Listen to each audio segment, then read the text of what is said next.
আমরা আজ একটি রহস্যময় ধারণার দিকে নজর দেব, যা প্রাচীন যুগের জ্ঞানী সেজদের দ্বারা কালবার নামে পরিচিত। এই দ্বারগুলি এমন স্থান যেখানে সময় থেমে যায়। প্রাচীন গ্রন্থগুলোতে এই দ্বারগুলোর উল্লেখ পাওয়া যায়, যা আমাদের কল্পনাকে উড়িয়ে দেয়।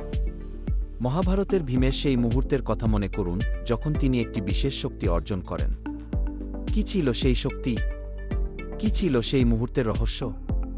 এটি কি কালগহর এর ধারণার সাথে সম্পর্কিত, যেখানে সময় ধীরগতিতে চলে এবং আমাদের জীবনকে নতুনভাবে উপলব্ধি করার সুযোগ দেয়?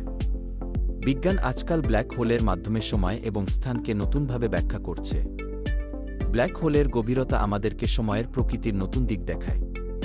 কিন্তু এই 7টি কালবার কি সত্যিই বিদ্যমান? আমাদের মহাবিশ্বে কি সত্যিই এমন স্থান আছে যেখানে সময় থেমে যায়? এই প্রশ্নগুলো আমাদের চিন্তার জগতে নতুন আলো ফেলে। আমরা কি কখনো এই কালবারগুলো খুঁজে পাব, অথবা এগুলো শুধুই প্রাচীন কাহিনীর অংশ?